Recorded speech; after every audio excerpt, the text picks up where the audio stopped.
عندنا عدة مشاكل لازم نخلص منهن بالأعشاب الطبيعية، لأنه دائما الطبيعة هي الأفضل، العلاج الصحيح والأفضل إن شاء الله وتعالى شيء مجرب. أنت ساكن بالقرى تلاقي علاجاتك بالمناطق البرية، بالقرى، بالأرياف. ما لقيت تروح لعند العطار تلاقي علاجاتك اللي أنت رايدها. الإنسان عنده عدة مشاكل هي عبارة عن نقص فيتامينات، نقص فيتامينات بالجسم. إن كان عندنا نقص حديد نلاقي صار عندنا دوخة، نلاقي صار عندنا دوخة، صار عندنا في ألم وجع راس، صار عندنا مشاكل بالعضل بالعصب، مشاكل عديدة جدا نحس بها، ولكن ما احنا عرفانين.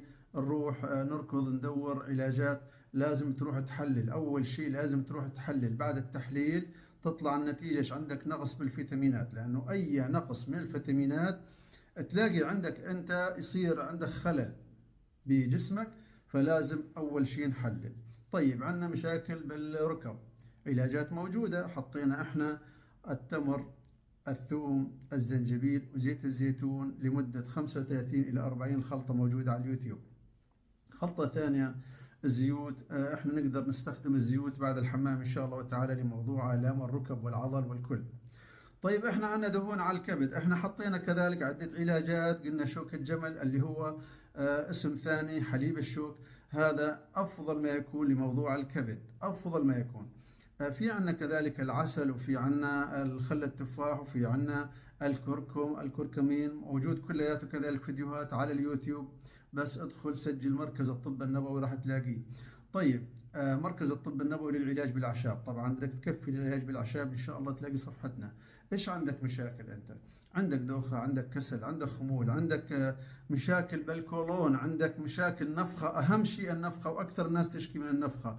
إحنا حاطين لكم 4-5 علاجات طبيعية ملينات حتى ترتاح. طيب أنت بدك حل سريع، في حل وبيتواصل مع المركز تقدر تاخذ العلاج. بدك تطبق لحالك تفوت على الصفحة طبق عدة علاجات. طيب احنا بدنا خلطة يا دكتور لهالجسم، بدنا خلطة قوية جدا تريحنا من عدة مشاكل، للعضل، للعصب، للتصلب اللوحي، للضعف عند الرجال، للمفاصل قلنا، للوثاب، للكولون، للمعدة، للجرثومة. بدنا شيء يعني تقريبا نقص بجسمنا، عدة أمور فيتامينات نلاقيها بهالخلطة هاي. راح أعطيكم هاي الخلطة، راح تدعوا لي إن شاء الله عليها.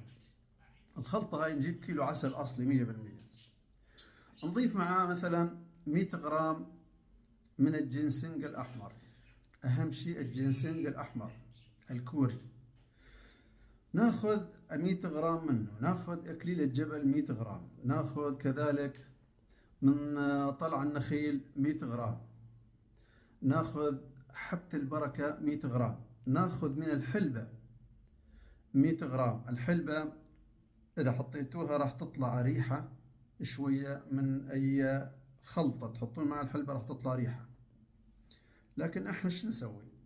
نحمصها قبل ما نحطها، نحمصها ونحطها مع باقي العلاجات اللي احنا ذكرناها، راح نلاقي نتائج ممتازة جدا ونستفيد إن شاء الله عليها، وهي مجربة، يعني راح تستفيدون إن شاء الله عليها 100%.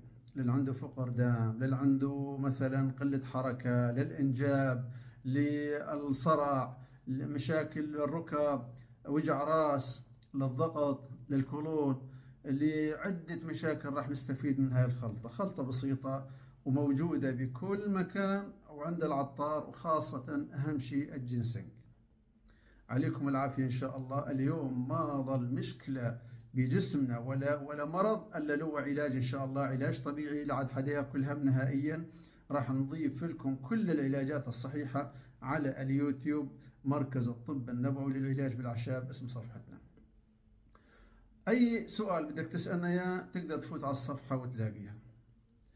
احنا حاطين لكم العلاجات المجربة، العلاجات المضمونة، واحنا نشكر كل انسان حاط فيديوهاتنا بصفحته، حتى لو مو حاط صفحتنا او رقم تلفوننا مو مشكلة، خلى الناس تستفيد، ما عندنا اي مشكلة. وحياكم الله والله يبارك فيكم جميعا.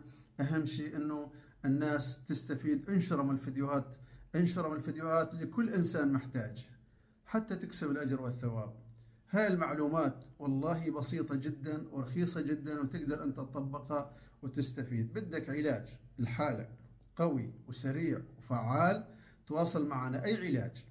عندنا علاج للكبد مضمون مكفول 100%، شهرين تستفيد. عندنا علاج كذلك لموضوع الكلى قبل الغسيل، راح تستفيد 100%، نكفل إن شاء الله. علاج الكولون أسبوعين فقط راح تستفيد بإذن الله عز وجل. للمفاصل أسبوعين راح تستفيد إن شاء الله وتعالى. تساقط الشعر شهر 30 يوم راح تستفيد عليه. مشاكل تصلب اللوحي والضغط والأمور والكسل والأمور هاي كلياتها مشاكل الكولون، لو عالجت الكولون راح تروح لحالها كلها بدون ما نسوي أي علاج ثاني. الحالة تختفي، لأن الكولون يسبب لنا 85 إلى 90% من مشاكل جسمنا.